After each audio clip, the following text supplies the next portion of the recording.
Então, gente, esperar o dia entrar para a gente já iniciar a oração.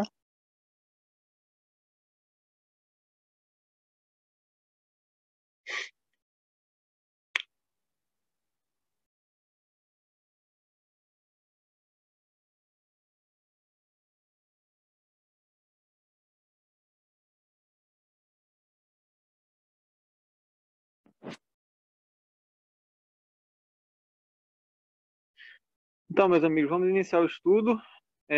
Agora continuando em Gênesis 3, não é isso? Eu que fiquei meio perdido aí do último, faltei. É Gênesis 3, né?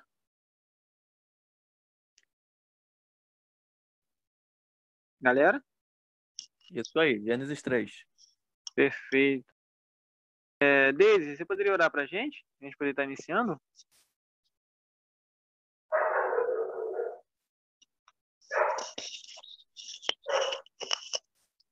Deise?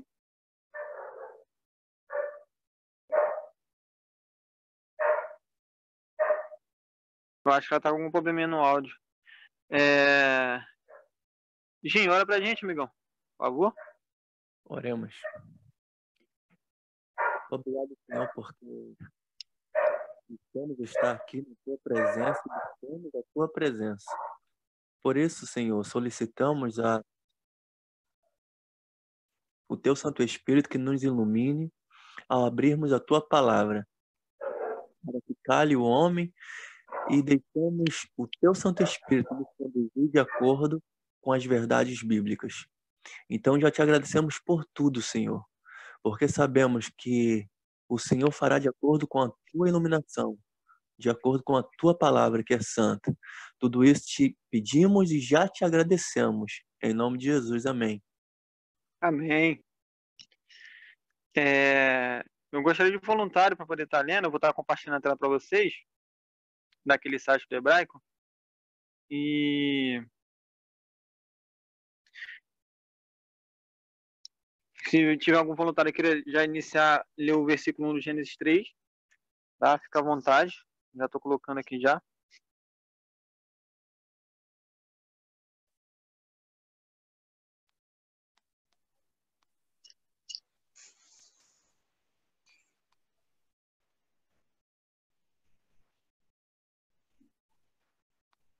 Ih, meu celular tá travando.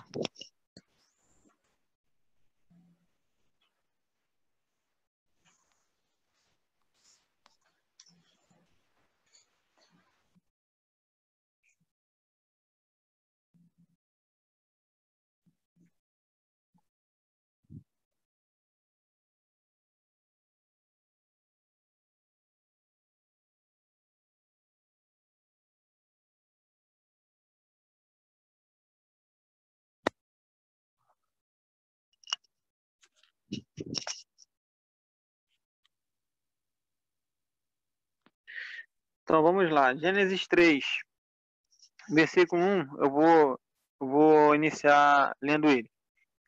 Vem dizendo assim: ora, a serpente era mais astuta que as, todas as alimárias do campo que o Senhor Deus tinha feito. E esta disse à mulher: é assim que Deus disse: não comereis de toda árvore do jardim? Ou seja, né, aqui a minha interpretação, que eu consigo identificar logo de início, é a descrição, né, de Satanás usando a serpente para poder tentar Eva cair, né? E ela já entra colocando dúvidas em Eva, né?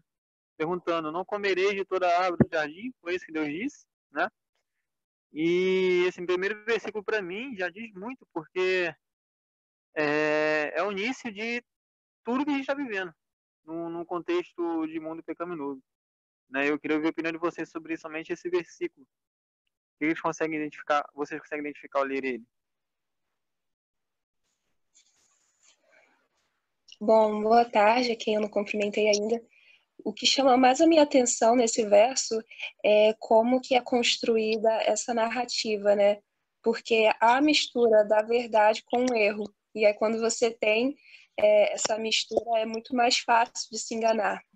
Se o inimigo tivesse utilizado apenas de falácias, certamente Eva ficaria um pouco mais... Não, pera, tá errado. Mas como ele misturou o erro com a verdade, foi bem mais fácil de poder conseguir enganá-la. Bacana.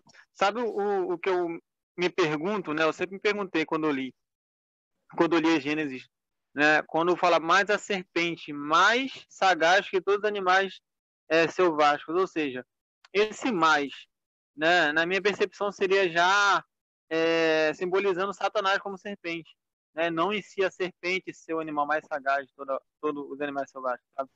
Eu queria saber o que você acha em relação a isso. Será que o contexto bíblico já fala mais, já contextualizando Satanás se passando pela serpente, ou em si o animal em si? Se a gente colocar como Deus criando os seres, as criaturas, e falando que era bom, e a vegetação falando que era bom, não teria como haver algo mal nela, né? Então a gente iria contradizer a própria palavra de Deus, que disse que era tudo bom. Então isso aí já vemos personalidade de um ser superior induzindo a serpente. Eu já vi comentários, né, que a serpente se deixou ser usada. Esse foi o comentário que eu vi, né? Eu não pesquisei a fundo para saber disso. Mas falaram que a serpente se deixou ser usada por Satanás. Você já viram algo parecido com isso? E eu fiquei pensando, tipo, como assim ela já deixou ser usada? Né? Então, esse foi o assunto que já me trouxeram muitas dúvidas. Na verdade, ainda tenho ainda, né?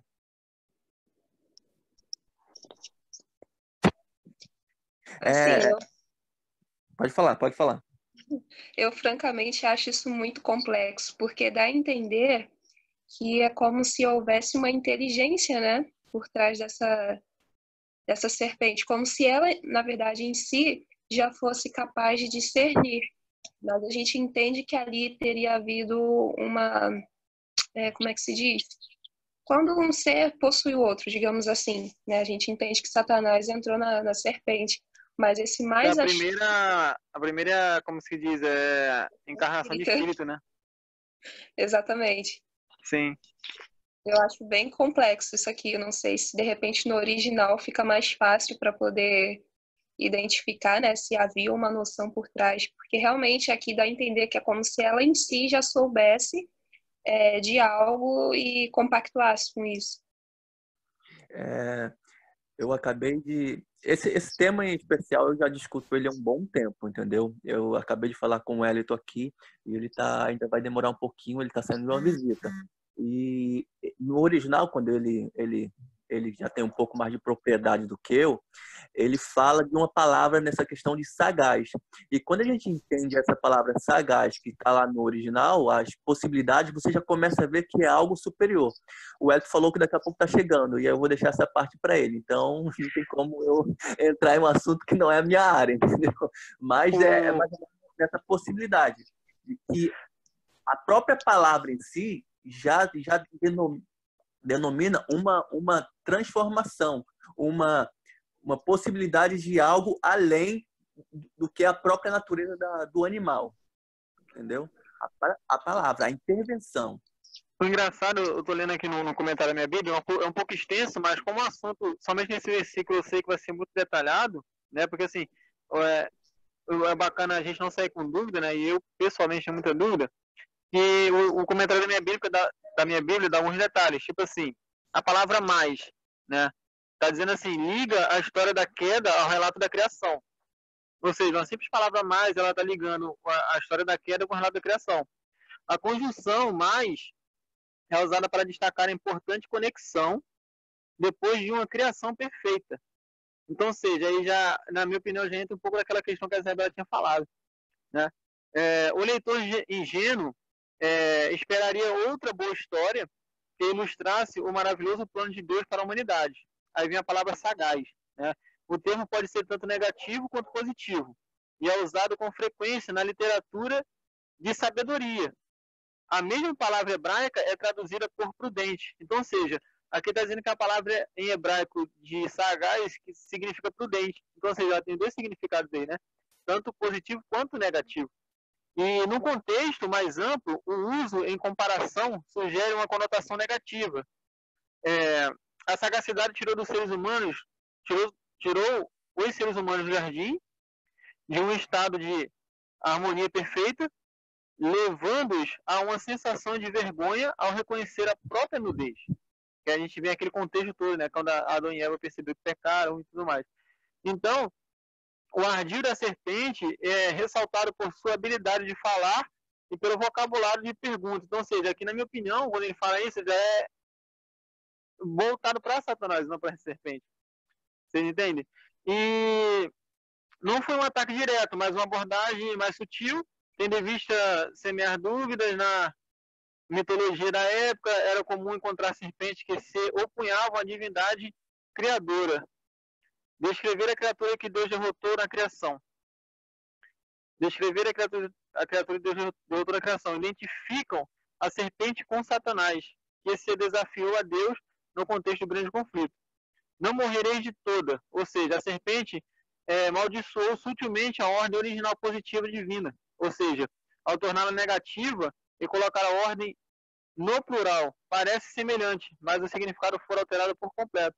Então, ou seja, pelo que eu entendi, né, foi um texto um pouco grande, mas vocês conseguem entender o tanto de detalhes que tem? E pelo que eu consigo entender, tá me chamando aqui, só um minuto. Pelo que eu consigo entender, já foi num contexto voltado, quando fala serpente, voltado para Satanás, sabe? Então, ou seja, quando ela fala aqui que era acostumada a ver serpentes se voltando em obedecer o seu Criador, será que naquele tempo já existia isso? Claro que não, né? Mas eu acredito que a Bíblia tenha falado aqui no contexto cultural do tempo hebraico, do tempo que foi escrito, sabe? E aí a gente tem que ver também que foi escrito como que eu posso dizer? Como a cultura da época, né? Cultura de Moisés da época. Então, ou seja, no tempo do Egito já tinha aquela doutrina de encantar serpente e tudo mais. Então, talvez ele pode ter usado esse exemplo no modo das palavras para as pessoas daquele tempo entenderem, né? E pelo menos isso foi o que eu estou entendendo, né? Eu não sei a opinião de vocês. Até peço desculpa ter falado demais. Boa tarde, meu amigo Wellington, que chegou aí.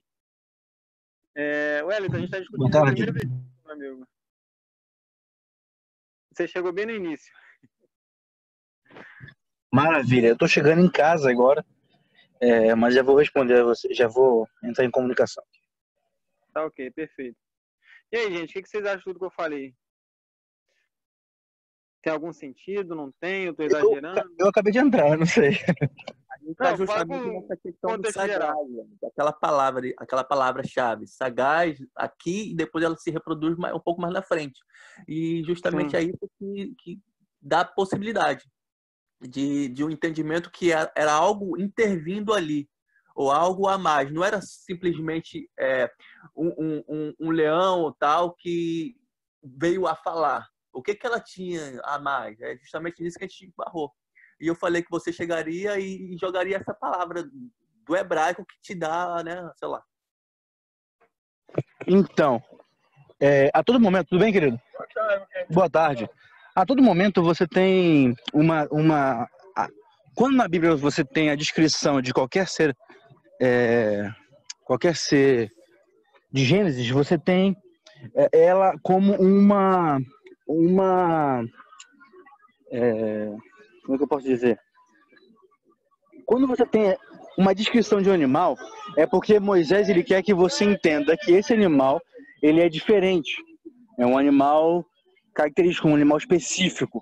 E aí quando você tem a palavra, por exemplo, a palavra Yerum, que é a palavra para sagaz, já está dizendo para a gente que essa serpente é uma serpente diferente, uma serpente que ela vai fazer um papel ali, mas ela é diferenciada. No primeiro momento, você não se sabe o que é essa serpente, quem é. A gente sabe pelo livro de Apocalipse que ele é Satanás. Mas quando a gente lê o texto com um olhar fresco, a gente pensa, bom, está dizendo para mim que a serpente é sagaz. mais sagaz do que todos os animais. Essa palavra sagaz, ela está dizendo que ela é uma palavra para dar de astúcia, uma palavra para dar a ideia de que ela que tem um certo entendimento, mas não porque ela mesmo tem um conhecimento, mas porque ela será usada para a entrada do pecado ali. Aí eu vou falar mais depois, na medida que for introduzidos os outros textos, para poder ficar melhor entendido. Então, foi basicamente o que eu li aqui, né, no comentário da minha Bíblia. Né? Duas palavrinhas-chave, né, que eu estava lendo aqui, o mais e o sagaz. Né? O mais, ele entra como uma ligação histórica, né, da queda do relato e a criação. E esse sagaz, ele tem, né, tanto a conotação positiva ou negativa, referente à cultura da época e o significado da palavra. E o que me chamou a atenção é que, tipo, por ele ter usado a serpente, no tempo dele, e é uma cultura tão pouco esquecida, é acostumado a ver serpente, né, sendo, como que eu posso dizer, encantador de serpente, né, então, talvez tenha usado essa linguagem para as pessoas entenderem, serpente é sagaz, ou algo do tipo, até por ser um animal, entre aspas, diferenciado, no contexto que ele quis dizer. É bem possível que seja mais ou menos essa ideia mesmo. É porque quando Moisés ele vai contar essa história, ele vai contar a história para o povo de Israel, que já vivia já tinha uma ideia de vida, de mundo, né? E aí, muito possivelmente, ele está colocando o seguinte, ó, tá vendo a serpente que vai ser introduzida agora? Ela é diferente dos outros animais. Mas uma coisa importante que é interessante a gente observar já desde agora, é que o capítulo 3, ele não começa no capítulo 3, no versículo 1. Ele não começa lá, ele começa no versículo 25 do capítulo 2. Por quê? Porque na versão Almeida, assim, a versão bíblica hebraica original, ela vai ter uma coisa importante, ela não tem perícope, ela não tem aqueles blocos ali, tipo, de parágrafos. Ele tem... É tudo um bloco, um conto de histórias. Então, quando no versículo 25 diz assim, ó, e Adão e Eva estavam nus e não se vergonhavam, mas a serpente, já introduz o capítulo 3, mas a serpente, mais sagaz de todos os animais selváticos. O nu que está naquela palavra lá, observa bem que eu vou dizer, porque mais para frente vai ter um trocadilho aí. O nu que ela está colocando ali sobre Adão e Eva, não necessariamente, não quer dizer que não diz, mas não necessariamente fala sobre a nudez física, mas é como se Adão e Eva estivessem despido de qualquer tipo de sagacidade, porque é em comparação com a serpente. É como se assim, vou introduzir para vocês uma história do qual Adão e Eva eram ingênuos, inocentes, e a serpente não. A Deise tem uma dúvida aqui, né? A Deise, ela tá com áudio ruim, ela tá mandando pelo chat. Uma dúvida bem bacana. Ela tá dizendo assim, a tradução da minha Bíblia diz que a serpente era o animal mais inteligente. Dá a entender que era o animal mais inteligente antes de ser usada. Então, ou seja, então entendo, ela diz que entende que por ela ser o animal mais inteligente, Satanás escolheu esse animal. Essa é a dúvida da Daisy, né, que ela acha que por a Bíblia falar que o animal mais inteligente, por ela num contexto anti-pecado ter asas e tudo mais, né, Satanás escolheu ela por esse motivo. E eu queria ouvir a opinião mais da galera aí, gente. Se vocês quiserem falar alguma coisa. Pois é. É porque assim, eu tô falando demais já, eu sei. Quando a gente tem que olhar a perspectiva do capítulo 3 de Gênesis como um evento que tem relação com o capítulo 1 e 2, mas que não necessariamente aconteceu no mesmo processo, não no mesmo período. Ele não está colocando pra gente qual foi a cronologia, qual é o tempo de que se dá cada versículo, por exemplo. Quando nós falamos sobre a serpente mais sagaz, ela tem que ser entendida, tem que ser vista no bloco do versículo 25, como eu mencionei agora há pouco. E aí, consequente a isso, nós vamos perceber que ele não está falando necessariamente a respeito de como é a serpente. Ele está falando que aquela serpente ali, ela é diferente. como muito bem foi colocado na tradução da irmã Daisy, a serpente, aquela serpente ali, ela é mais inteligente. Ela vai, o Moisés está introduzindo para a gente que aquela serpente ali vai fazer alguma coisa para pegar os primeiros seres humanos. Então, ou seja, quando ele diz o animal mais inteligente, já é um diferencial que o Moisés está dando para esse animal, para as pessoas tipo focarem nele, né? Então, ou seja, será que se tivesse um gavião na árvore naquele momento, seria o gavião o animal mais inteligente? É possível, é possível. Codorna, seria a codorna o animal mais inteligente? A gente não tem uma ideia. Curiosidade bacana, né? Isso, a gente não tem uma ideia por que Satanás escolheu a serpente. A Lemate vai dizer, por exemplo, que é porque é um animal mais bonito, que, entre aspas, era mais inofensivo, que era mais, né, voava e brilhava e tal. Pode ser. Mas a aí gente não tem uma ideia. A gente também tem que analisar o ponto de vista do animal em si. Quantos aí já viram documentários sobre serpente, sobre cobra? Qualquer animal, por exemplo, se você vê o documentário sobre leão, ele mira no mais fraco e vai. E assim, pode ter outro do lado, vamos supor, outro antílope do lado, maior. Ele está focando ali e que se lasque o resto. Já a serpente, não. Ele crava o veneno e a bichinha, o bicho ou qualquer, vai embora. Só que depois, antes dele começar a devorar o bicho, ele analisa todo o ambiente, estuda, vê se não tem algum predador, porque depois que ele é alimentado do animal, ele fica impotente.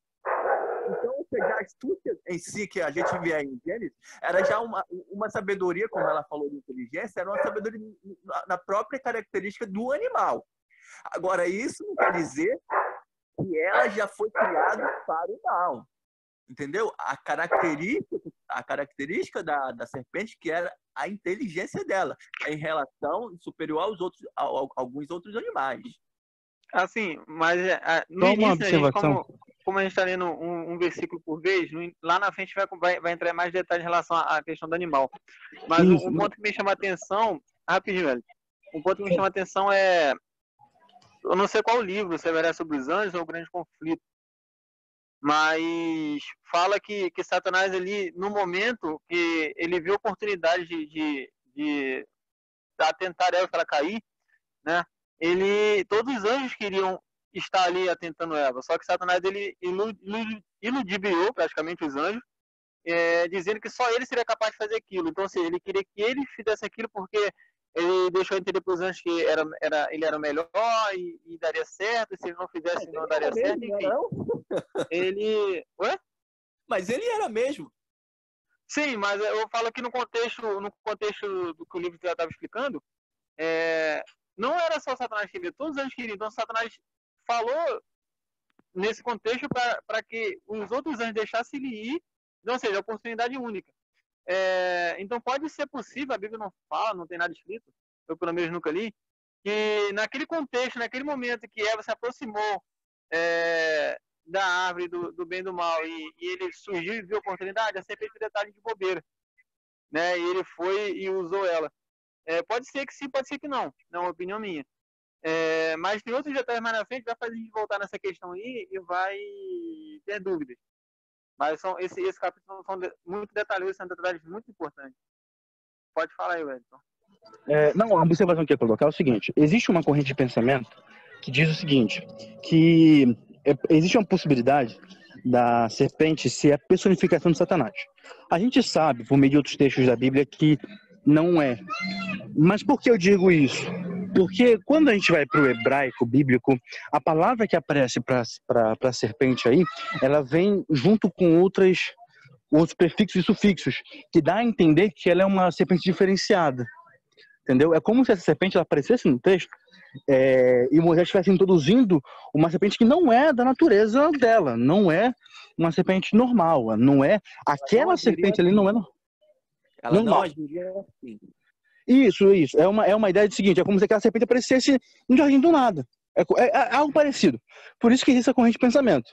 Agora, o texto de fato diz que é uma serpente diferente. A palavra serpente ali, eu não vou conseguir, eu estou sem o hebraico agora, eu não sei se vocês estão usando o hebraico agora, mas não leria para vocês. Eu compartilho aqui para você. Tá, compartilhei. Compartilhar aqui.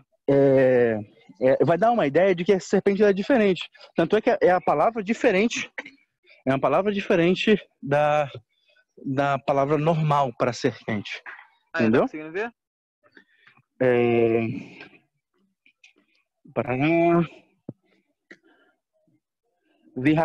Virachanash é a palavra para serpente. Quando você tem o V aí, esse VH é um prefixo para dizer que é um artigo definido. É a serpente. Ih, minha bateria está acabando. Espera aí. É a serpente. Vai colocar uma ideia de que ela é única das demais serpentes.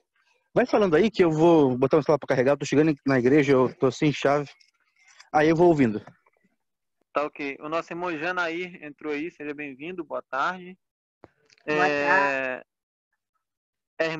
Irmã, né? Desculpa, falei irmão. Irmã, sou irmã de Deise. Amém. Seja bem-vinda, tá? Obrigada. A gente já tá no versículo 1 de Gênesis 3, tá bom? Tá bom. Aí conforme for, se você quiser falar, tem alguma dúvida, fica à vontade, ok? Tá. Ok, obrigada. Desde se quiser ficar mandando no bate-papo lá no chat as suas perguntas, suas dúvidas, eu vou estar lendo, tá bom? Isabela, tem alguma coisa para falar, minha amiga?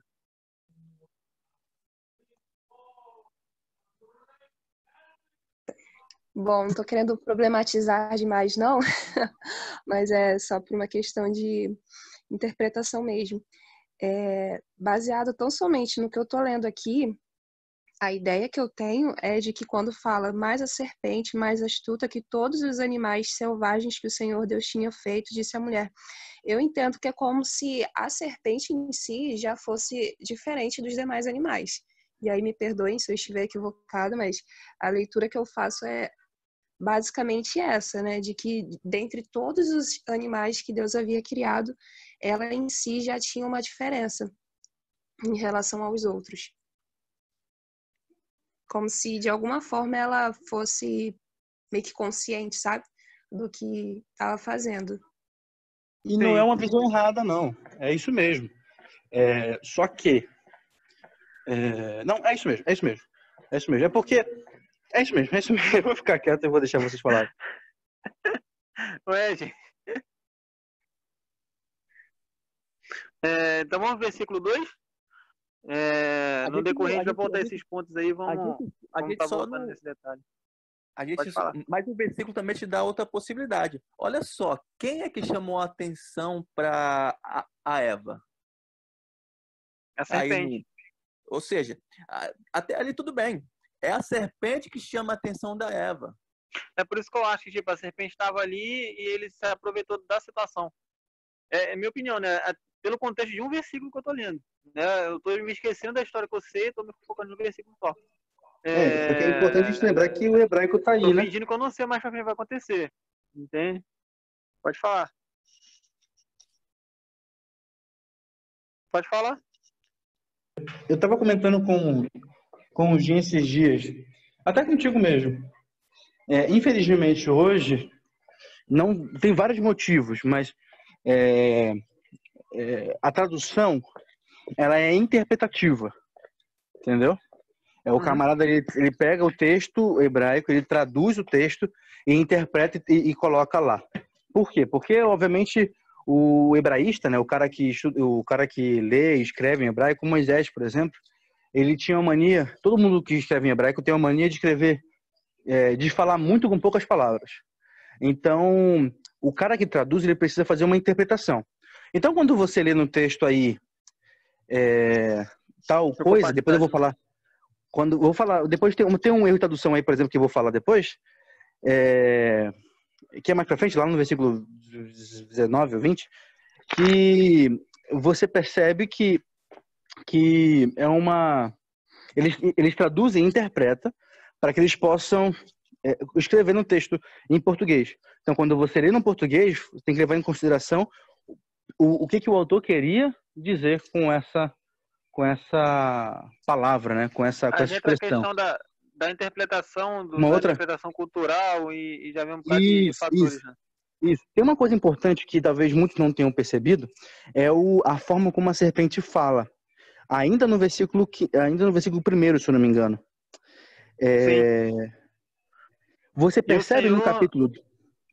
Só um detalhe E o rapidinho. Senhor Deus, ela fala, né? E o Senhor Deus e disse, né? A mulher assim, pá. Deixa eu ver Isso. aqui. Só que no capítulo 2, você percebe... no capítulo 2, você percebe que Moisés está contando a história, está colocando... Qual é a palavra que ele coloca para caracterizar Deus? Você consegue ver rapidinho? No capítulo 1, já vou dar uma introdução, uma resposta. No capítulo 1, você vai encontrar, no princípio criou Deus os céus e a terra.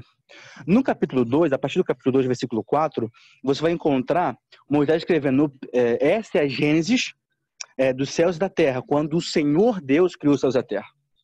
No capítulo 3, versículo 1, vai falar, a serpente é a mais sagaz de todos os animais selváticos que o Senhor Deus fizera. Só que quando você vai para a primeira fala da serpente, é certo que Deus disse isso? Você percebe o que está acontecendo aqui? O Senhor Deus, são duas palavras, Elohim, Yahvé Elohim. Quando a serpente fala, ela meio que diminui a autoridade de Deus para não mais Senhor Deus, mas só Deus. Já é aquela questão de colocar dúvidas, né? Já entrou aí com uma duvidazinha para a Eva. Isso aí, isso aí. Se eu sair aqui da área, porque eu tô com o celular descarregando, não consigo entrar na igreja, gente. Mais alguém tem alguma coisa para falar, pessoal?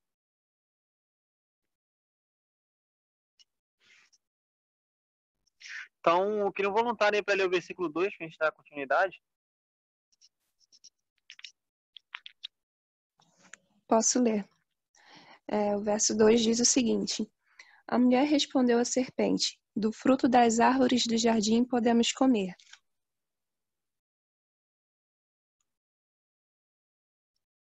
E aí, Isabela, o que você interpreta desse versículo? Bom, talvez seja até um pouco clichê, né? Mas assim, a gente já percebe que ela entra em discussão com a serpente. Ela já começa a meio que querer justificar. Não, pera.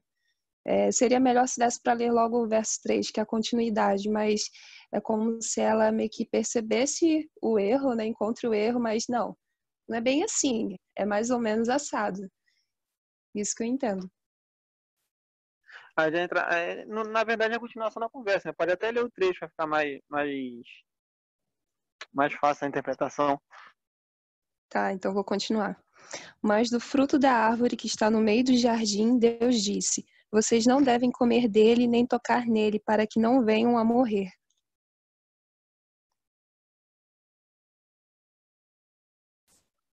Aqui eu acho que ela começa a querer falar sobre algo que ela nem entendia muito bem, né? Porque embora ela perceba que há uma certa... há um certo equívoco, ela fala sobre morte e, tipo, ela não sabia exatamente o que era morte, né? Então eu acho que ela começa a discutir com o diabo com a serpente. E aí ela é o ponto para ela começar a ficar confusa. Legal. Posso começar bem, não?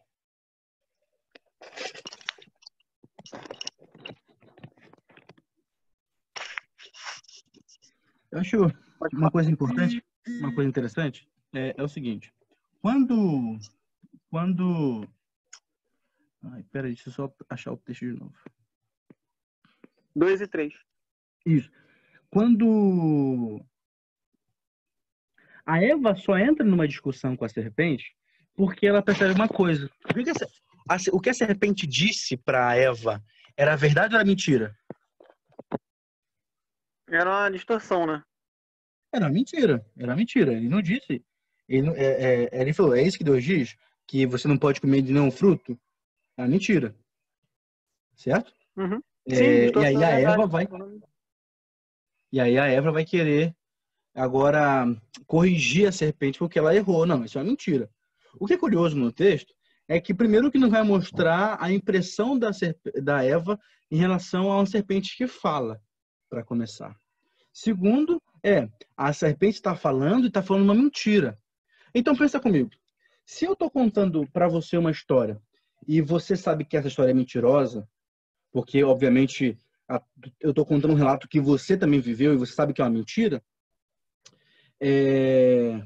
no mínimo, tu pensa, tudo que ele contar a partir dessa mentira, provavelmente também será mentira.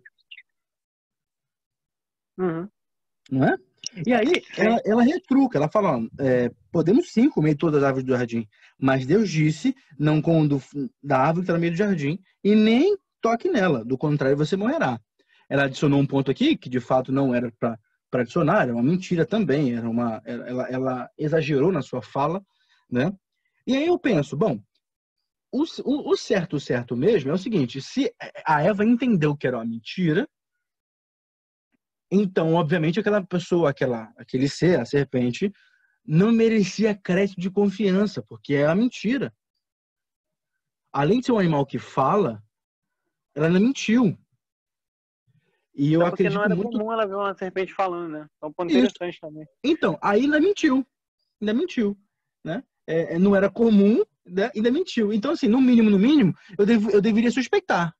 Pelo menos ela deveria suspeitar de que uma serpente que ainda fala mentira é estranho. Exatamente.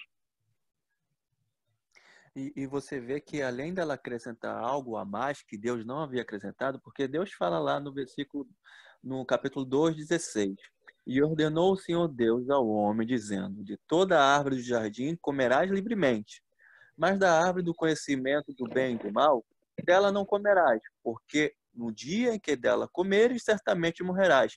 Ou seja, Eva, além de querer defender Deus, porque a serpente havia contado uma mentira, é tanto zelo, ou tanto, tipo assim, não, agora eu posso, eu consigo. Consegue o quê? Argumentar sobre uma mentira? Defender Deus sobre uma mentira? Deus não chama ninguém para defender ele. É isso que eu acredito. O próprio Deus se defende. O próprio Deus é isso que diz o passar vem do maligno. Só que o tanto zelo de Eva querer argumentar com a serpente, e ela coloca essa questão de que, não, de toda a árvore que podemos comer, mas da árvore do conhecimento do bem e do mal não comeremos e nem tocaremos. Além dela querer ter um zelo gigantesco, ela começa a colocar palavra na boca de Deus onde Deus não havia colocado. Olha a problemática que ela começou a criar para ela mesma. Em nenhum momento você vê que Deus fala que se ela tocasse, ela ia morrer. E ela agora fala para a serpente que ela tocando iria morrer. Qual a diferença do certamente para o morrer? Não, ela falou tocar.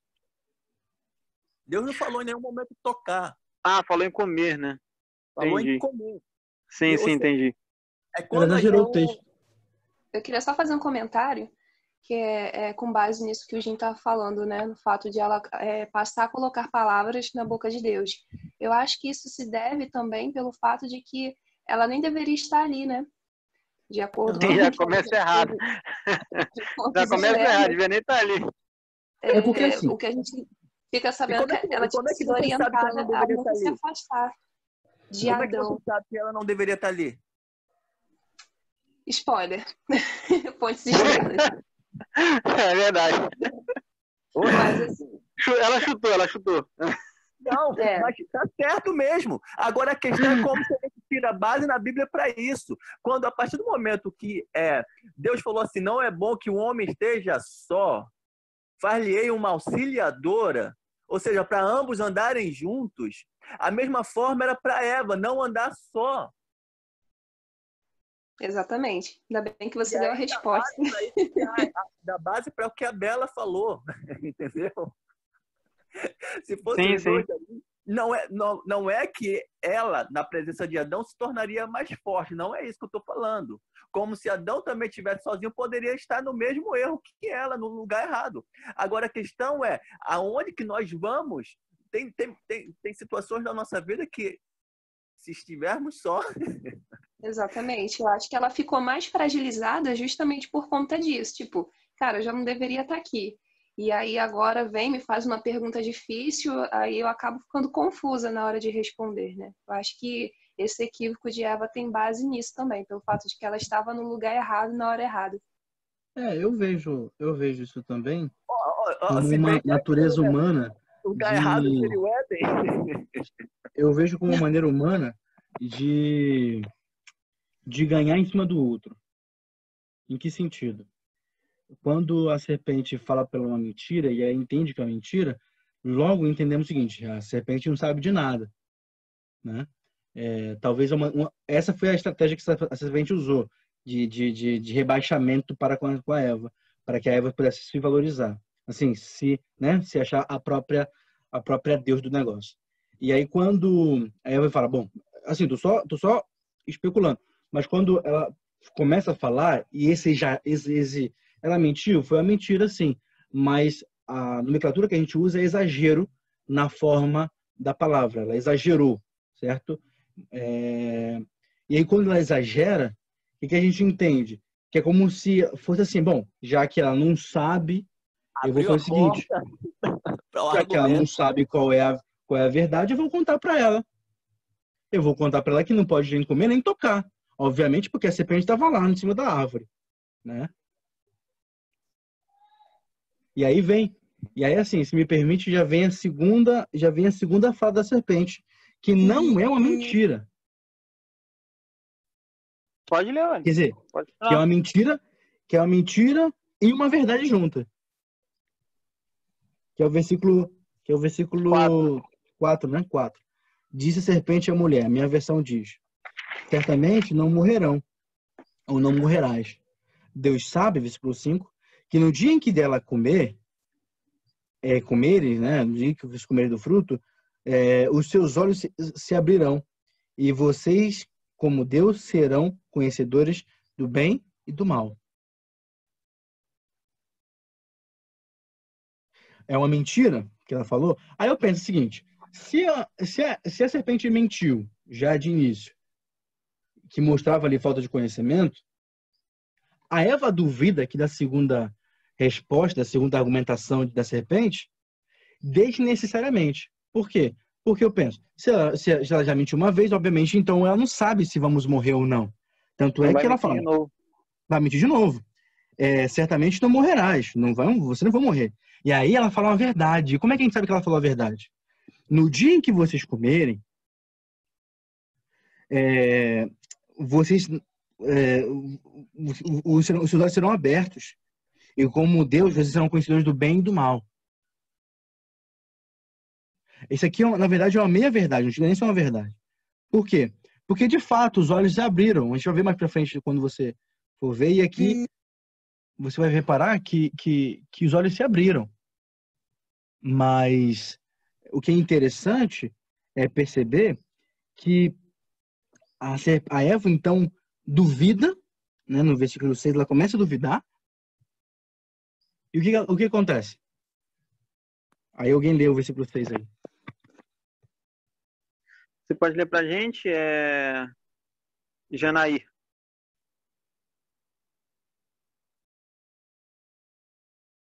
Janaí?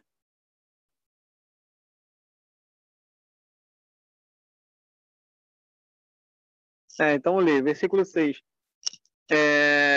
Vendo a mulher que a árvore era boa para se comer, agradável aos olhos e desejável para dar entendimento, tomou-lhe do fruto e comeu, e deu também ao marido, e ele comeu. Já diz umas coisas legais aqui nesse versículo, né? Vendo a mulher que a árvore era boa para se comer, então, ou seja, ela já sentiu desejo de comer a árvore, na minha percepção, né?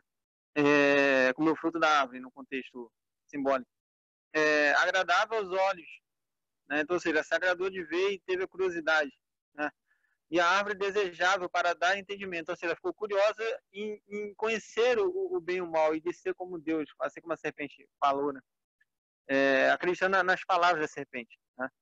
Tomou-lhe do fruto e comeu, e assim como ela comeu, ela deu para o esposo também, né? Aí, Sim. seguindo esse contexto todo que a gente está abordando, né? Ela acreditou Ou seja, ela começou a dar corda para a serpente, mesmo sabendo que é mentira. Isso aí. Né? Então, assim, ela se deixou levar, né? Num contexto mais tradicional, ela se deixou levar. Se ela tivesse como esposo, será que ela se deixaria levar? Né? Aí entra aquilo que até o Ed falou, o Jim completou,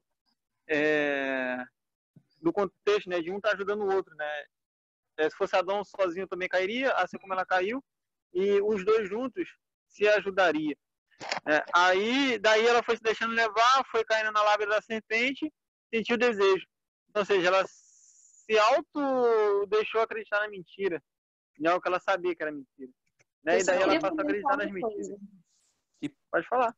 Fala aí, Bela. Eu acho assim, eu não acredito que Eva tenha meio que se deixado levar intencionalmente pela mentira. O que eu entendo é que a serpente colocou dúvida na cabeça dela. E aí abriu a possibilidade para ela poder discordar, ou pelo menos ela tentar raciocinar que aquilo pudesse ser verdade. E aí, a partir desse momento em que há dúvida e a serpente começa a envaidecê-la, tipo, porque os seus olhos vão se abrir, você vai ter entendimento. Então, eu acho que são dois ótimos argumentos para poder fazer com que ela caia. Entendem? Abrindo só um parêntese aqui. Voltando para aquele versículo que eu falei, quando ela coloca palavras na boca de Deus, a gente dando uma fugidinha, que a gente não é o nosso propósito aqui de ler os livros de Ellen White e trazer como argumento, mas só dando uma escapadinha. Lá ela coloca assim, que a serpente é que havia colocado o fruto na mão da Eva. Ou seja, e eu levo isso como se fosse bíblico também. Em que sentido? Porque quando Eva fala aí que não pode comer e nem tocar, e se você vê a inspiração de Ellen White, que a serpente coloca na mão dela, e aí o que a serpente fala? Você não falou que não poderia tocar, se tocasse iria morrer? Você não morreu, né? Engraçado. Ou seja, foi por terra o argumento de Eva e não de Deus. Viu onde é que está o erro? Sabia dessa, bacana. Viu onde é que está o erro da pegadinha? Ou seja, quando Eva defende com unhas e dentes, não, Deus, podemos comer sim, mas não podemos comer da fruta do meio do jardim, porque no dia que dela comer e tocar, morreremos. Aí a inspiração de Ellen White, divina que eu acredito, colocou a serpente que havia comido, por isso havia adquirido a fala, colocou o fruto na mão dela e agora joga para ela. Você não falou que se tocasse iria comer, por que você tocou e não comeu? Não morreu. Ou seja, era como se Eva não esticou a mão para pegar o fruto, mas foi a própria serpente pegando o argumento de Eva, que ela deu um deslize, porque aquilo, se ela, igual ela falou, se já viu a mentira lá, você vai dar margem. Aí, ou seja, ponto. E os dois outros erros que eu vejo aí foi quando a serpente falou que no dia, quando ela comer, seria semelhante a Deus. Quando Deus, lá em Gênesis 1 fala, vamos criar um homem à nossa imagem e semelhança, eles já eram. E quando ele fala aí que a partir do momento que você comer do fruto, você terá conhecimento do bem e do mal, eles também já eram, sabia? Porque Deus não deixou sem aviso. Quando Deus fala assim, olha, não coma porque você vai morrer, já estava implícito ali o conhecimento do mal. Não era necessariamente comer o fruto para conhecer o resultado, porque Deus já estava mostrando o resultado. Deus já estava mostrando o resultado. Agora, a questão, existe uma diferença de conhecer e praticar, de conhecer e usufruir. Então, tá vendo? É mínimo.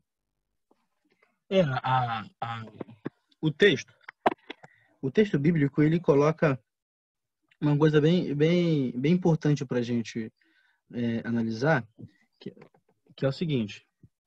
No versículo 6, vai começar a mostrar para a gente a reação da Eva para com o fruto, certo? Então, quando a mulher viu que a árvore parecia agradável ao paladar, era saborosa, que seja, era atraente aos olhos, a gente tem que olhar o seguinte: isso já aconteceu em algum lugar? Esse texto aqui, desejável ao paladar e atraente aos olhos, já aconteceu em algum lugar? É porque assim, é muito comum do hebraico bíblico fazer o uso de repetições. Quando você vai estudar para o vestibular, quando o professor vê que você repetiu muito uma palavra, você acaba ele pede para você mudar, botar sinônimos e tal. Só que no hebraico bíblico é diferente. As repetições são importantes. Quando você encontra no capítulo 1, você encontra Deus fazendo as árvores desejável aos olhos e atraente, no caso, desejável ao paladar e atraente aos olhos. Você percebe, então, que a Eva olha para aquela árvore e ela percebe que aquela árvore diferente. você percebe que aquela árvore não era igual. Era igual. Pelo contrário, se ele falou que ele criou todas as árvores desejáveis aos olhos e ao paladar, você percebe que quando a Eva olha e desejável aos olhos e ao paladar, você percebe que é uma árvore que o foco do texto bíblico, pelo menos no hebraico, não está na árvore em si, mas sim na desobediência. Não está necessariamente na ideia porque a árvore tinha algum poder, até porque se tivesse algum poder, não seria uma obediência pela fé, mas sim uma obediência racionalmente visível, né? Tanto é que você tem hoje, por exemplo, quando você lê a Bíblia, você tem uma relação muito antagônica entre o ouvir e o ver. No hebraico, pelo menos na Bíblia. Por quê? Porque quem vê, o homem que vê, ele vê sempre, a visão do homem é sempre limitada. E na Bíblia, nós temos a visão como algo humano, ou algo limitado, algo que não tem auxílio de Deus. O ouvir, por sua vez, não. O ouvir é sempre algo que vem de fora, algo que Deus fala com o homem, por exemplo. Tanto é que, por exemplo, na Bíblia nós temos assim, o Deus vê mais, Deus vê além do que o homem pode ver. Quando a Eva, então, olha para o fruto, e aí tem um adicional que torna as coisas um pouco diferentes, que é justamente ela vê que é desejável para lhe dar entendimento, o que o texto diz, pelo menos como nós interpretamos do ponto de vista hebraico-bíblico, que o que ela está querendo dizer ali é justamente que ela está interessada em querer se tornar como Deus. Que a proposta de tornar-se como Deus, a dúvida, como a Bela muito bem falou, que foi colocada da serpente para a mulher, uma das dúvidas é a seguinte: bom, se o fruto vai me dar algo que eu não, que Deus está querendo me esconder, então logo eu não tenho esse algo. Só que aquilo que a serpente ofereceu para Eva, para a humanidade, vamos colocar assim, era algo que eles já tinham. Porque o próprio capítulo 1, versículo 26 a 28, vai dizer que eles já eram a imagem e semelhança de Deus.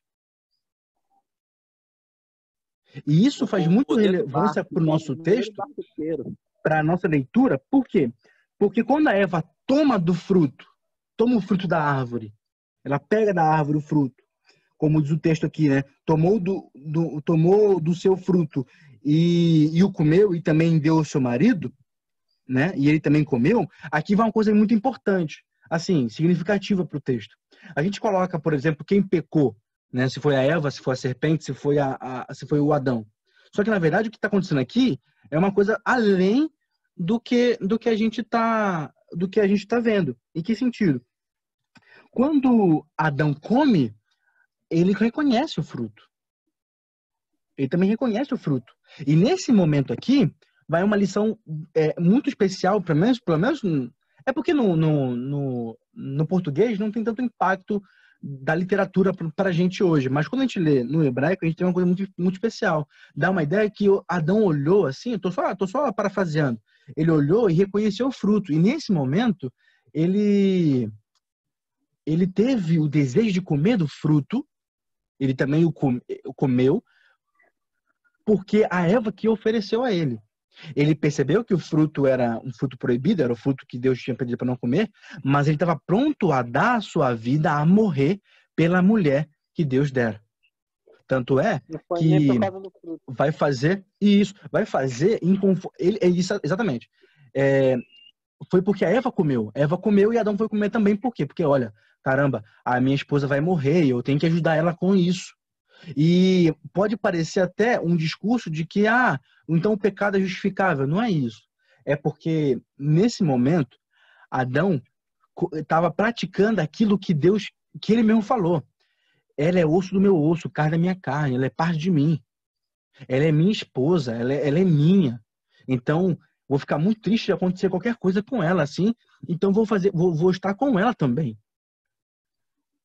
E isso é muito significativo porque Deus coloca no coração do homem o amor abnegado. A criação perfeita de Deus ama o amor ágape, né, que é o amor grego.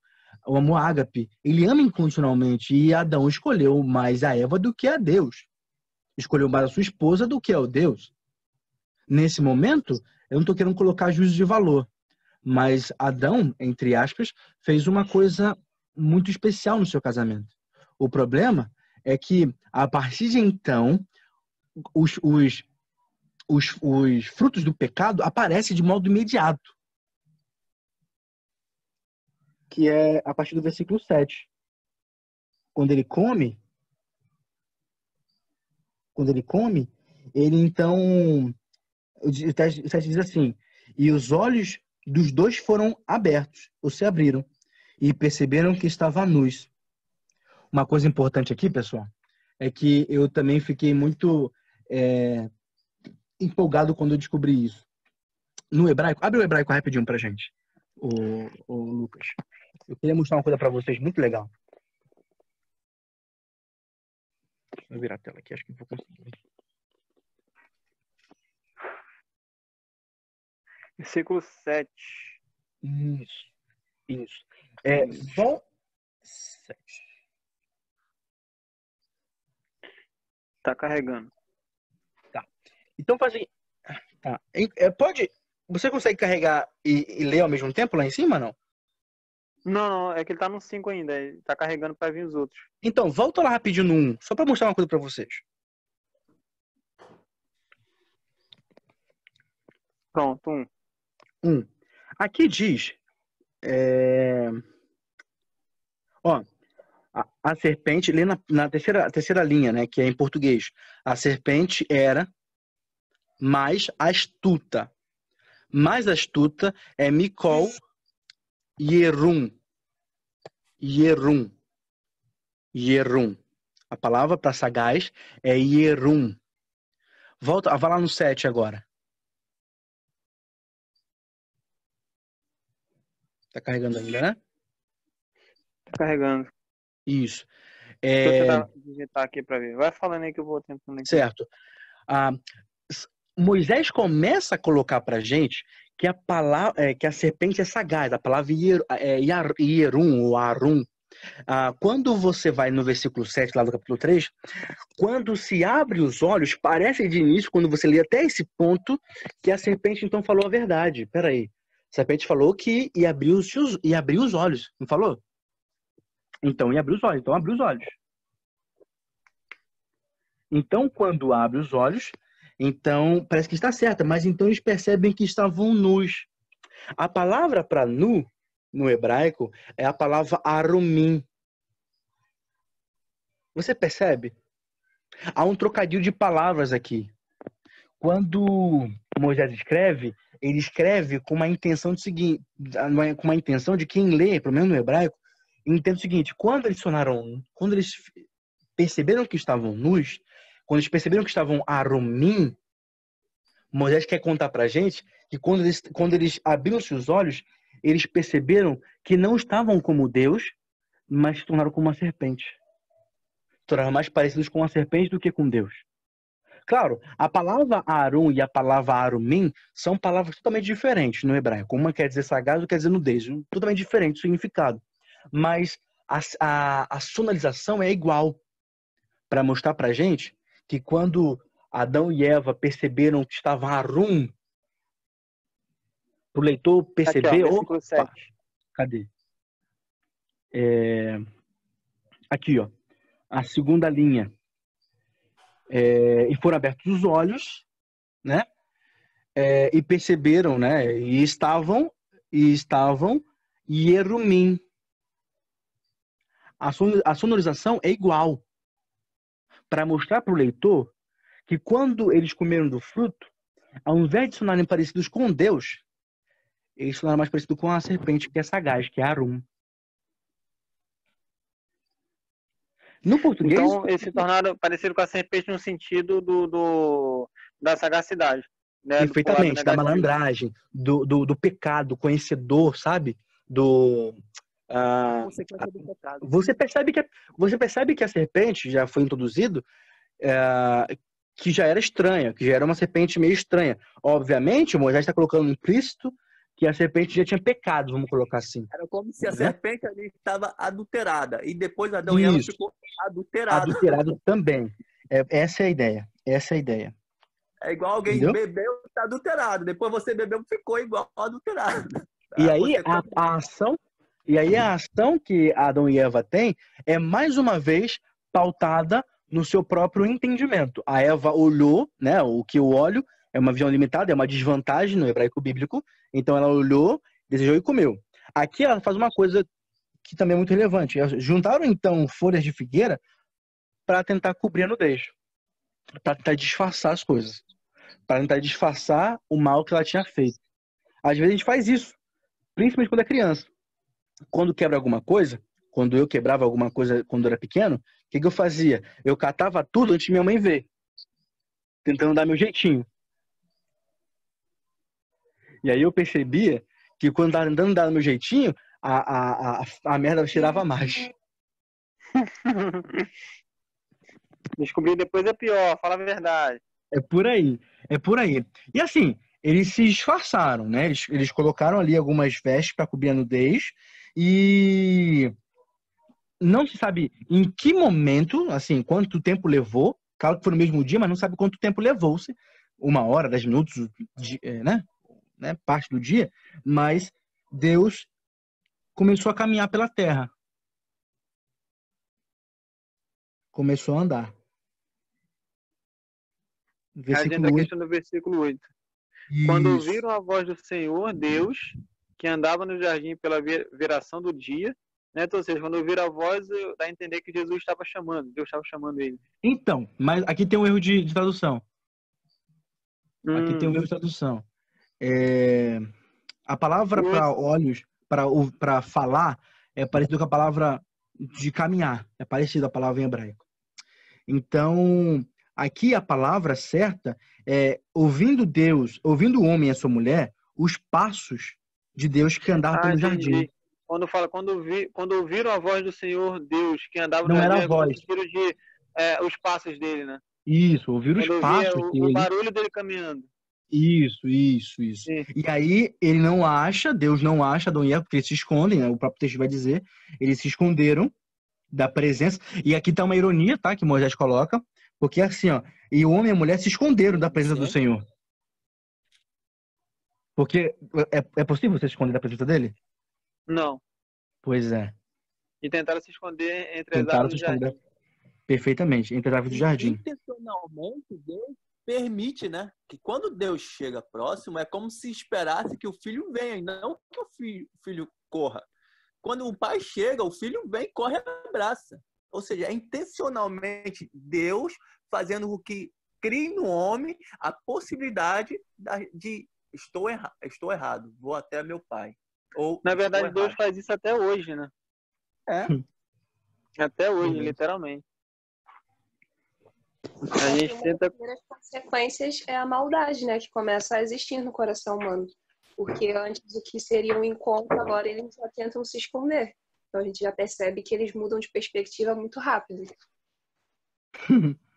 É verdade. Já começam a não se agradar da presença de Deus como antes, né? É incrível, realmente. Eles fogem por medo, né? Eles fogem por medo, tanto é que a partir do versículo 9, né? Mas o Senhor chamou o homem e perguntou, onde está você? E aí ele responde, versículo 10. Sabe o que eu acho interessante nesses versículos? Por exemplo, se você ver a síntese de Gênesis 1:1, o que é a síntese? A criação. O que seria a síntese de Gênesis 3? A casamento. 3? 3 é queda, não? 3 é casamento. É queda. Será mesmo? Ou seria amar o Senhor ou não de todo o coração? O que estava em jogo aqui não era queda ou não queda, não era escolha. Era a opção de coloco o amor a Deus acima de tudo. Eva não colocou o amor a Deus acima de tudo e ouviu a voz da serpente. Adão não colocou o amor a Deus acima de tudo e deu a voz da sua mulher. Entendeu? O que está em jogo não é a queda, é o amor a Deus acima de tudo. Então, Porque isso implica na liberdade. eu iria até mais além, então. Se for pensar dessa maneira, eu até iria dizer que o capítulo 3 está mais relacionado com a proposta do plano da redenção do que qualquer outra coisa. Porque o texto já introduz para a gente no capítulo 3 que algo vai acontecer de ruim. Não só porque está lá no subtítulo, a queda do homem. Mas não. Já começa com uma desgraça acontecendo e o texto se demora ao dizer o plano que Deus teria, a reação de Deus para com o que o homem fez.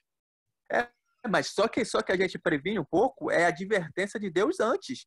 No 2:16-17. Ou seja, Deus já vê a consequência e Deus vê o ato, mas Deus já abre os olhos do ser humano para a queda, para a ruína, para caminho. Ou seja, Deus deu o livre-arbítrio, mas também dá a possibilidade de amá-lo ou não, de cair ou não. Então Deus não deixa sobreavisado, coloca um Adão e Eva no jardim e que se explodam aí, vão viver e vão se lascar. Não, ao contrário. Deus dá a possibilidade da felicidade, como ele deu lá, crescer e multiplicar. Em outras palavras, vão viver a vida, vão curtir, mas viver uma vida em plena liberdade, onde a sua escolha não interfere no estado de morte. Engraçado que trazendo para o dia de hoje, né, frisando a questão da obediência, Eva, né, tem vários pontos aí que foi detalhado no decorrer do estudo, né? O primeiro, ela se afastar de Adão. O segundo, ela dá a corda para mentira. O terceiro, um detalhe que o Jim falou da serpente colocar o fruto na mão dela se permitir, né, entre aspas, tocar no fruto e daí surgir as dúvidas, né, e daí as coisas foram acontecendo. Quantas vezes isso não acontece isso com a gente? Né, no contexto geral, traduzindo para o literal mesmo, se ensina ou não, se ela tivesse obedecido, ela não estaria afastada do seu esposo e ela não teria dado corda para algo que ela sabia que era mentira. Daí surgiu, ela foi se deixando levar e surgiu dúvidas e começou a duvidar e tudo mais. Muitas vezes, por algo que a gente acha que é simples, a gente faz o que Eva e Adão fez lá no passado, né? Acaba se deixando levar, acha que é algo simples, que não vai ter nada demais. O meu colega também fez e tá bem, acontece, todo mundo faz e acaba se deixando levar e quando for ver, já tá longe. A mensagem que eu peguei até aqui foi essa, né? A questão da obediência e como se a gente seguir a risca, literalmente, viver pela fé, a gente evita muitas coisas. Verdade. Em geral. Negar a própria vontade, perfeito. Exatamente, a Isabela colocou no chat. E assim, eu acho interessante que aqui muda totalmente a maneira como a gente encara se até então a gente não tinha visto as consequências do pecado de modo explícito, agora a gente vê. Por quê? Porque a resposta do homem ela é muito irônica se você levar em consideração o final do capítulo 2. E que, ou até mesmo o final, o trecho aqui, né? O que aconteceu anteriormente no capítulo 3. E o que ele fala assim? Ouvi teus passos no jardim, fiquei com medo, porque estava nu, me escondi. E aí Deus perguntou, peraí, quem disse a você que estava nu? Quem comeu, você comeu do fruto que eu te pedi para não comer? Essa foi a pergunta para o homem. E aí no versículo 2 diz, Senhor, foi a mulher que tu me deste. Foi a mulher, não, foi a mulher que tu me deste por companheira que me deu do fruto da árvore e eu comi. Você percebe que algumas horas atrás ele tinha escolhido a mulher no lugar de Deus. Ele tinha escolhido viver porque ela era parte do corpo dele. Preferia viver as consequências do pecado com ela do que obedecer a Deus.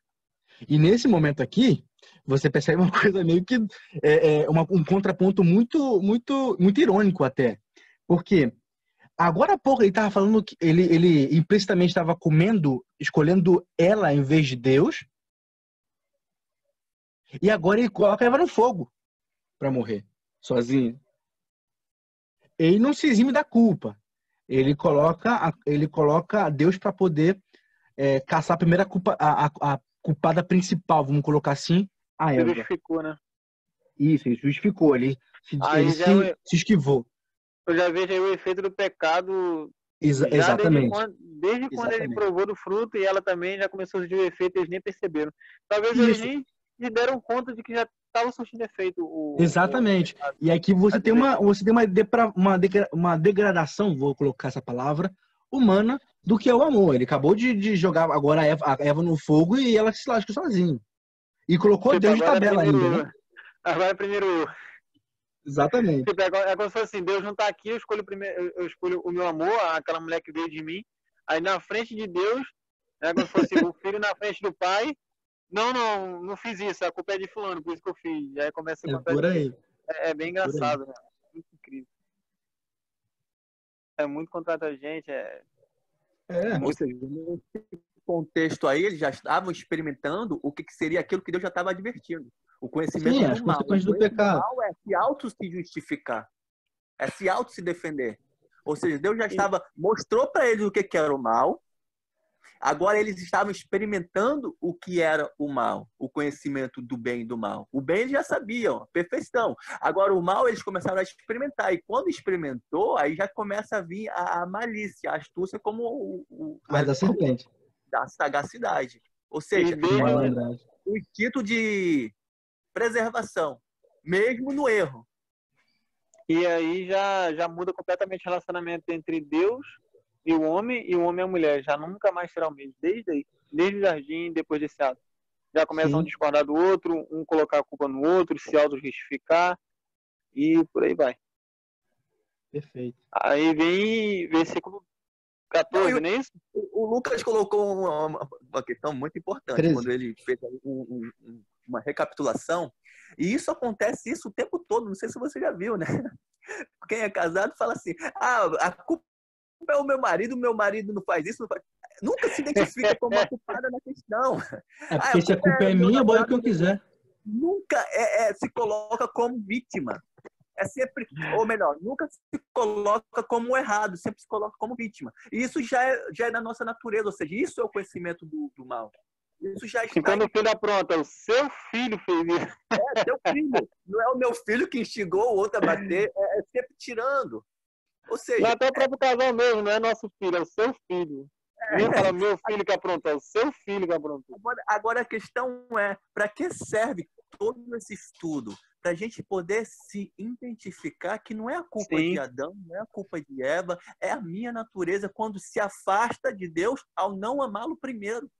Porque essa Exatamente. É a de Gênesis 3, amar a Deus sobre todas as coisas, sim ou não. É isso que está em jogo aí, não é a queda, não. É o livre-arbítrio. O livre-arbítrio é justamente isso. Você vai me amar para viver uma vida feliz por toda a eternidade, ou você vai escolher o fruto para morrer? O engraçado é que tem pessoas que se auto-justificam, né? Por causa de Eva que a gente está passando por isso. Não é por causa de Eva. No sentido contexto de ação, sim. Por causa dela pegar entrou no mundo. Mas muitas vezes a gente está passando por turbulência na nossa vida por causa de nós mesmos. Não é porque a minha vida tá desandando de montanha abaixo porque o pecado entrou no mundo. Não é isso. A gente conhece aí diversas histórias de pessoas que vivem bem no mundo pecaminoso. É claro que ficam doentes, tem suas adversidades, mas enfim, no contexto geral vive bem. Porque primeiramente está bem com Deus, né? E daí vem todas as outras atribuições. Pessoal, podem falar, tá? Vocês estão muito calados. Desde não falou nada até agora, tô preocupado. Desde no chat não falou nada, a Isabela não falou nada, a Ana não tá falando nada. Vamos lá, mulheres. Queremos ver o toque feminino. Não vamos dizer que a culpa é de vocês, não. Fica tranquilo. Embora tenha sido. Mentira. Vocês estão em qual verso mesmo agora? 13. 12. 13. Só É, estou 12 pra ouvindo. 13. Amém, Ana.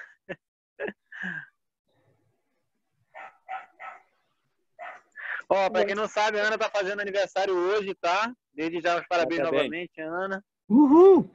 Depois Parabéns, manda o bolo Ana. pra gente, hein, mulher.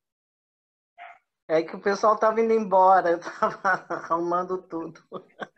Mas eu Tudo tava bem, com sem ele problema. ligado ouvindo. Agora que eu tô aqui. Então, versículo 13 diz assim, né? Disse o Senhor Deus à mulher, que é isso que fizeste?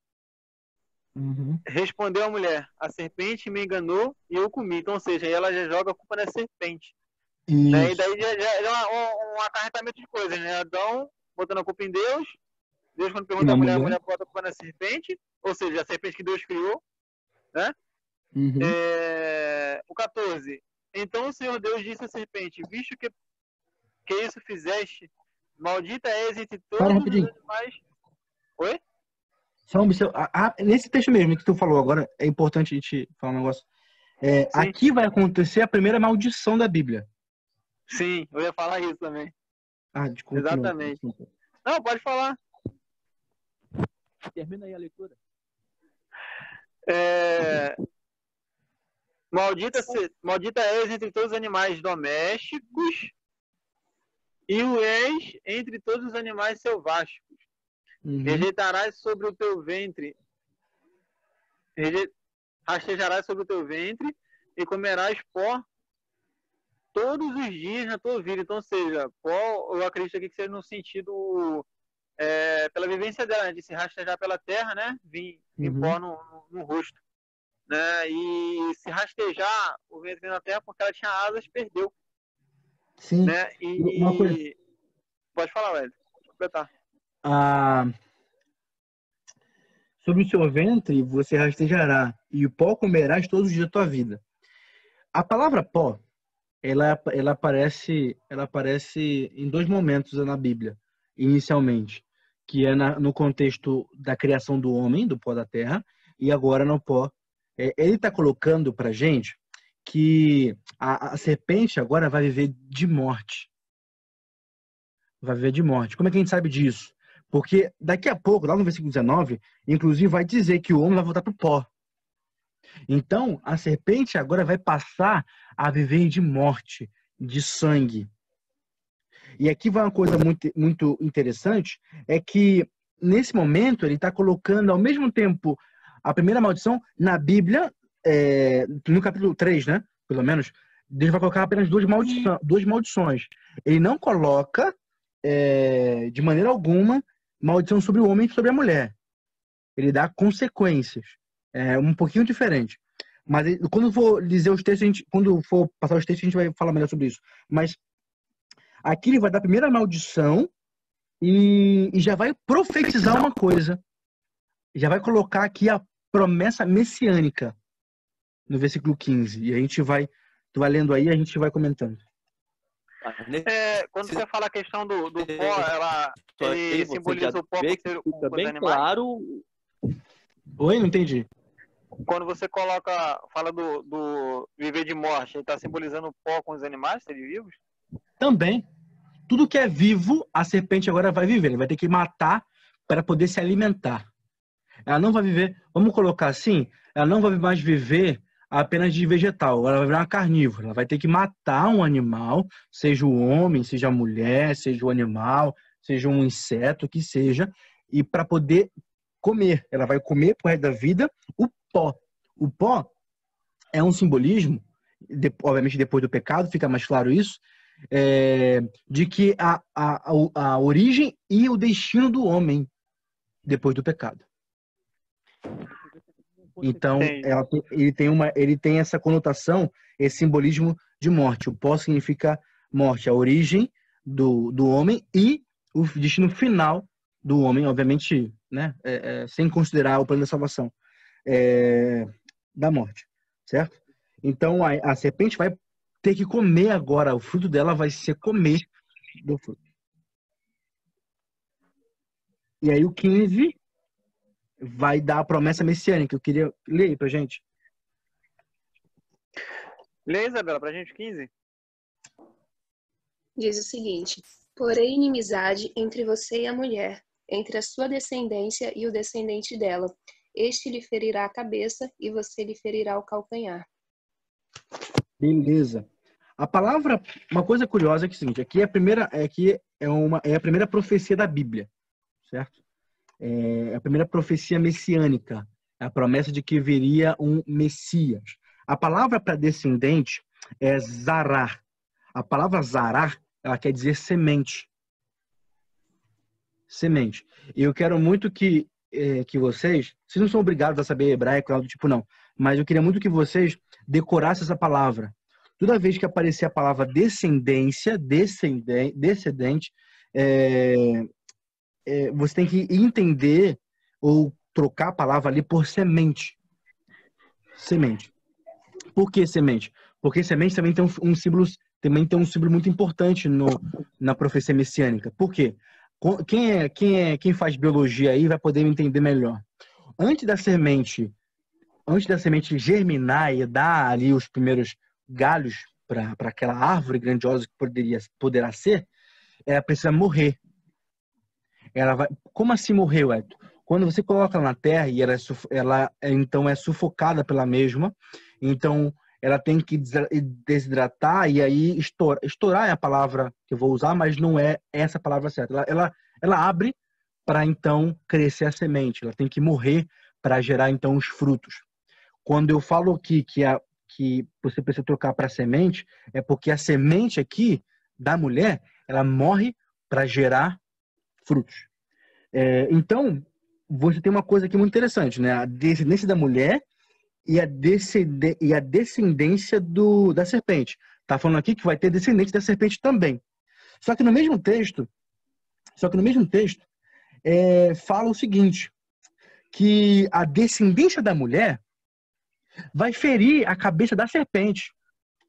Não vai ferir a cabeça das descendentes da serpente. Vai ferir a cabeça daquela serpente. Mas ele não vai sair leso.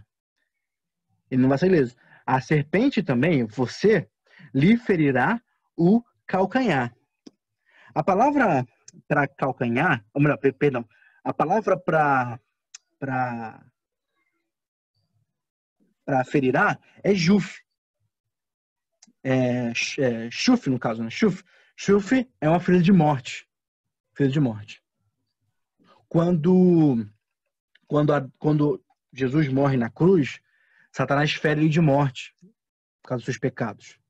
E quando então Jesus ressuscita no terceiro dia, ele acabara de pisar na cabeça da serpente. Só me tirou uma dúvida, para ver se eu estou entendendo bem. Quando fala por inimizade entre ti e a mulher, significa entre o povo de Deus e a igreja. A igreja e calma aí, me embolei tudo agora. Inimizade entre ti e a mulher. A mulher seria igreja, não é isso? Sim. Ou não? Igreja. E ti seria Satanás. Uhum. No caso ali, ele estava falando, não estava falando diretamente para a serpente, para Satanás. Né? Por se tratar de uma profecia, você precisa entender o seguinte.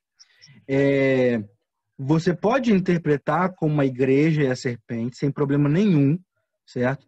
Só que o foco, a intenção do texto de Gênesis 3,15 é a profecia messiânica da semente da mulher.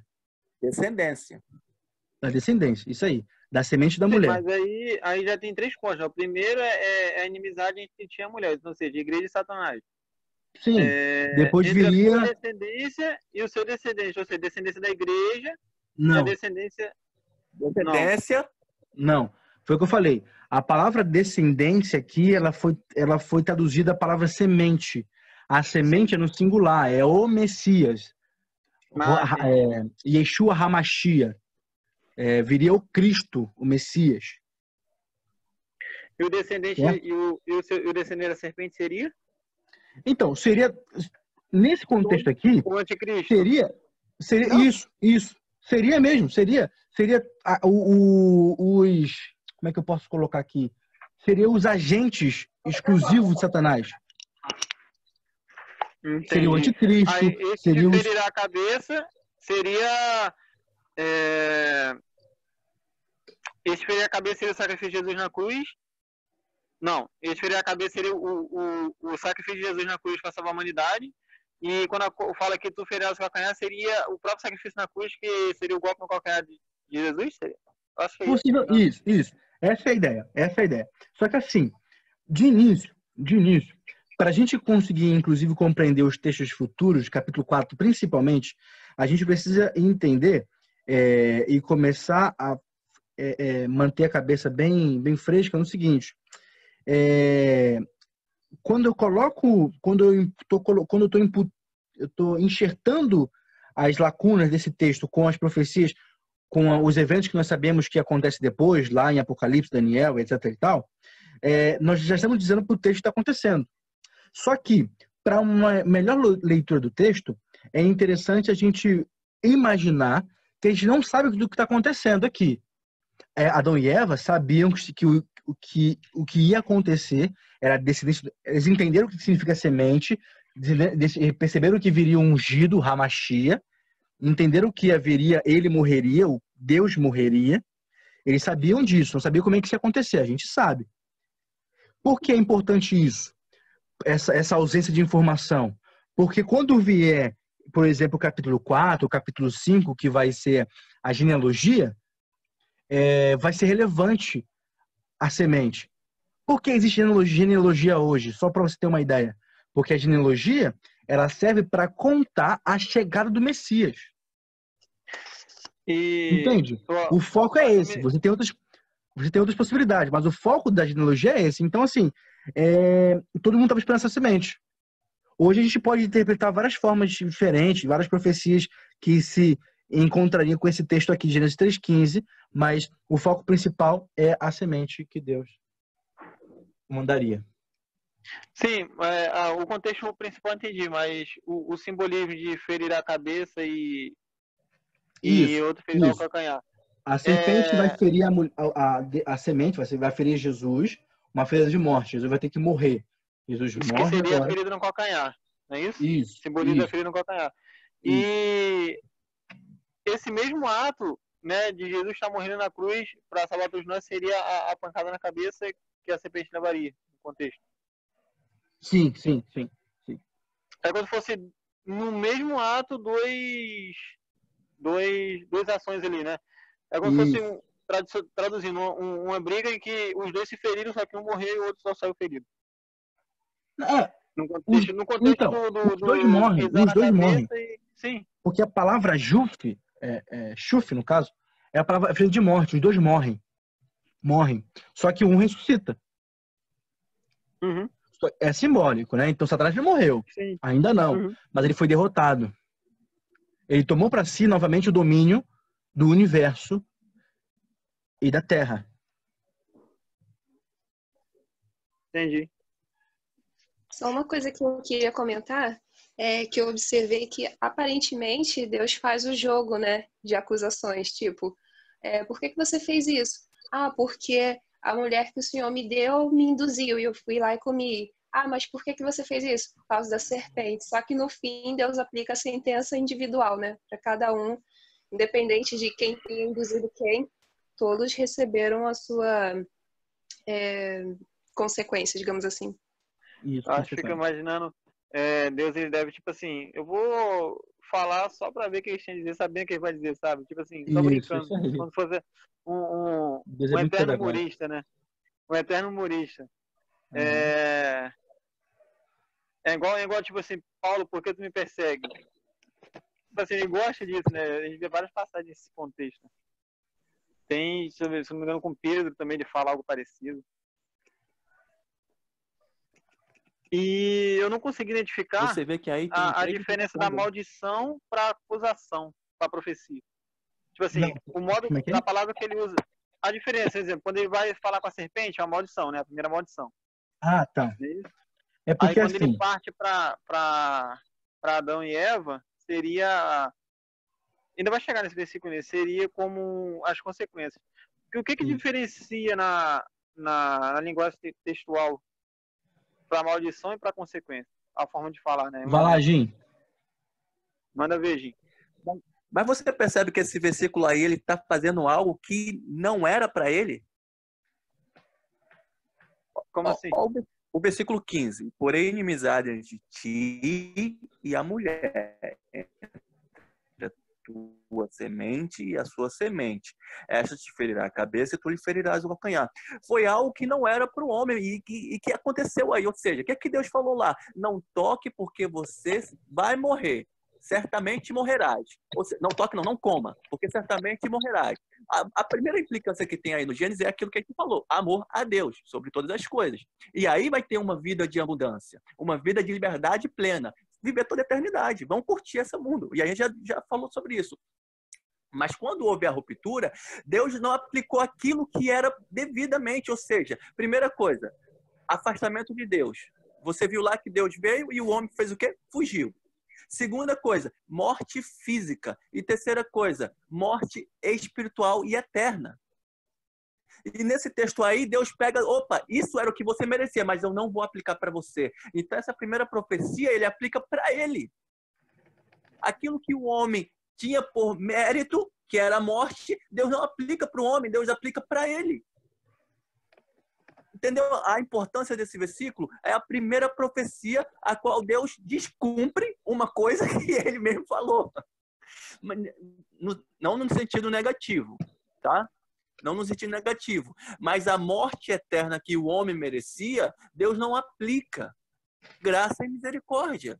Eu vou aplicar a mim. Não é à toa que quando fala de ferirá a cabeça e tudo de ferirá o calcanhar, era assim. O homem merece morrer? Sim. O homem não me amou primeiro? Sim. Mas eu não vou aplicar aquilo que ele escolheu. Eu não vou aplicar aquilo que ele merecia. Eu queria fazer uma pergunta.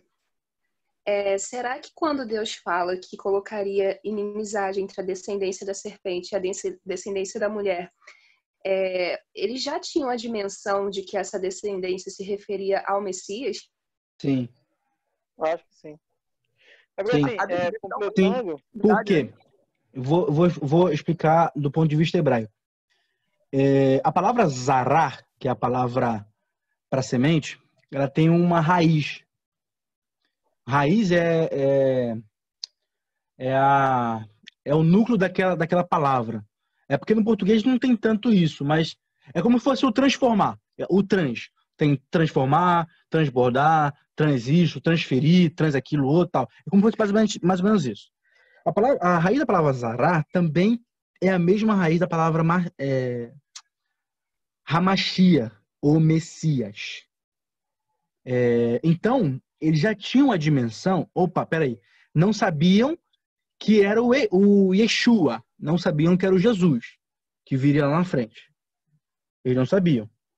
Não sabiam que era o Emanuel lá na frente, lá depois de 4.000 anos de decadência humana. Não sabiam. Mas sabia que Jesus, através da mulher, que Deus, através da mulher, traria o Salvador da terra. Da mulher, essa palavra que você falou foi perfeita. A semente dela, viria dela. A semente, viria da mulher. Então, assim, eles sabiam que o Salvador, aquele que ferirá a cabeça da serpente, viria através da mulher. E assim, para poder deixar isso um pouco mais claro, quando eu vou falar, gente, eu vou falar. A gente espera para a próxima, a gente para aí esse texto, já daqui a pouco tá dando um limite aí, a gente continua. Tá, então vou falar, não, deixa eu falar. Porque assim... Mais uma coisa, então. Então, significa que nesse jogo de palavras já estava embutida a ideia de que o Messias viria através da mulher. Isso, tanto é que a palavra quando ele acabara de falar da semente da mulher, vamos colocar assim, vamos especular rapidinho, vamos fazer uma visão espacial de imaginar, por exemplo, como é que eram as expressões. É como se fossem expressões faciais.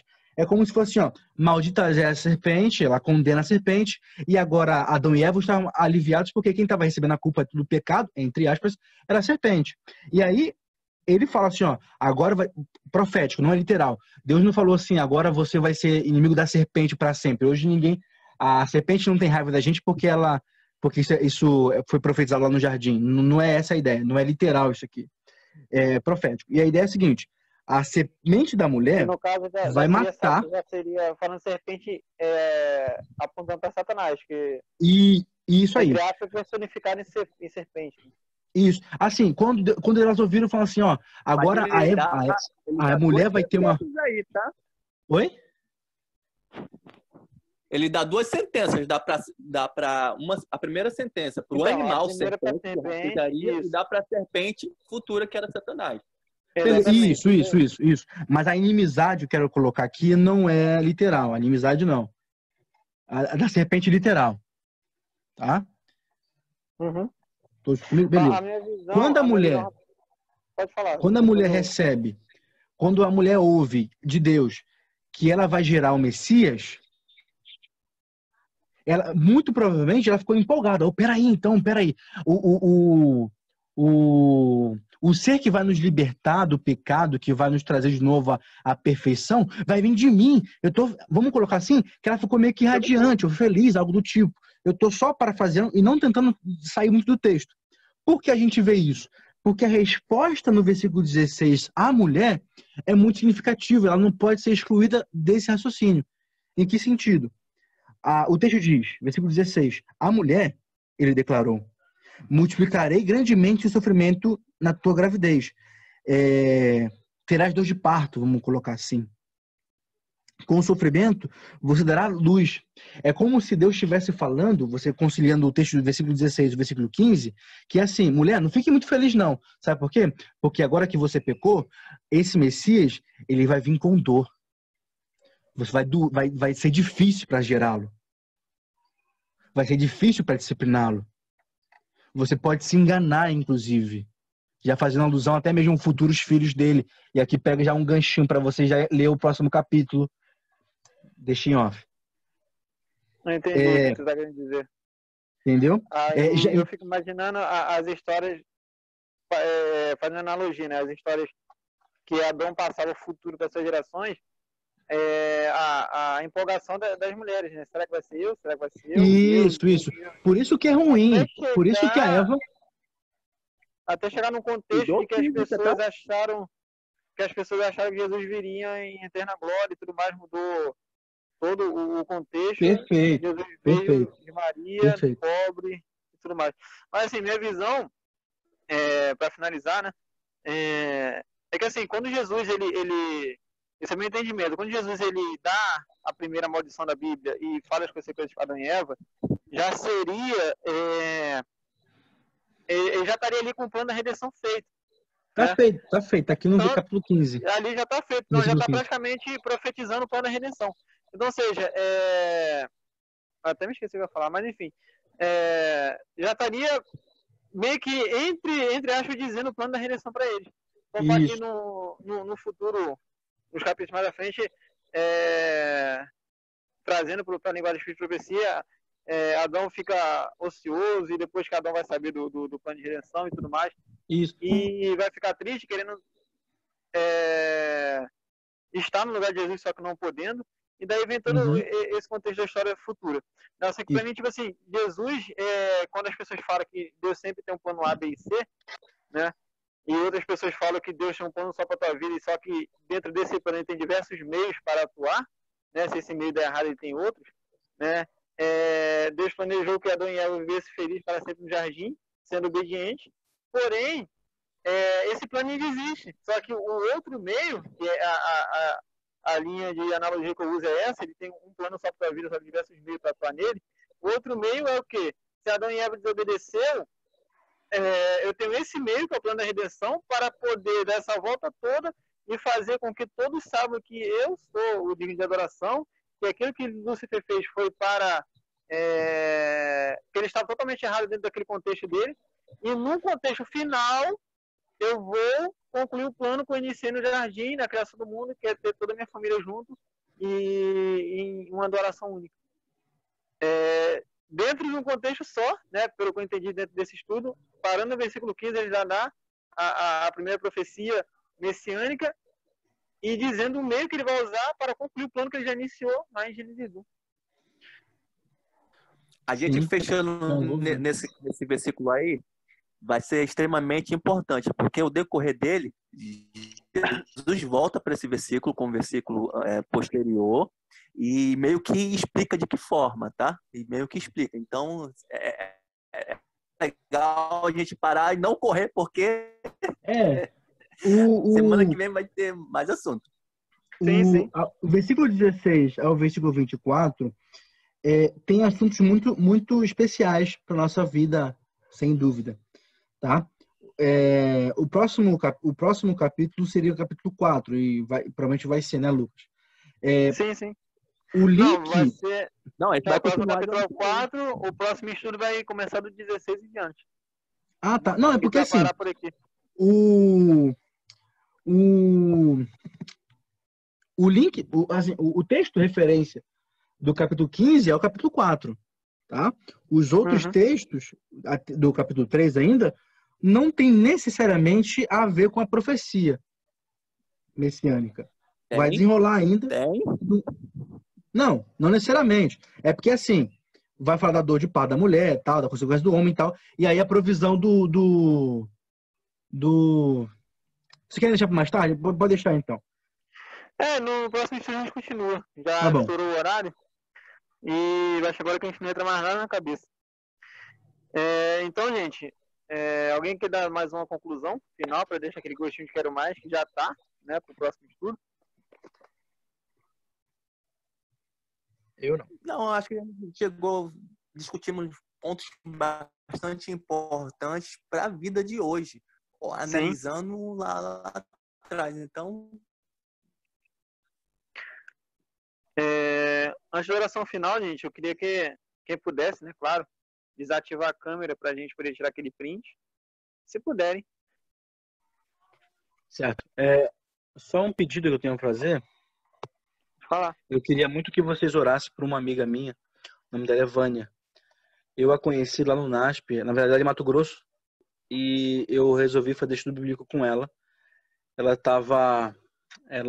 na verdade é prima de uma amiga minha de trabalho lá do NASP, e hoje o marido dela, o ex-marido dela foi assassinado. Caramba. Entendeu? Com 10 tiros na cabeça enquanto dirigia. Era ex-marido e tudo mais e tal, mas ela tá muito sentida. Ela foi no velório, na verdade isso foi ontem, foi sexta-feira. Ela foi no velório ontem e ela me ligou agora há pouco, agora um pouco antes de vocês falarem, eu entrar aqui, e a gente tava batendo um papo e nós oramos juntos, mas ela tá muito abalada. Eu queria que vocês orassem por ela assim que lembrar. O nome dela é Vânia. Tá ok. Estarei orando, sim. Vamos lá, galera. Aquele sorrisão pro print. Calma aí. Deixa eu ver aqui, outro lado. Ana, quer desativar a câmera, Ana? Se não puder, também não tem problema. Esperta e coloca uma foto. Depois me explica esse macete aí, Bela.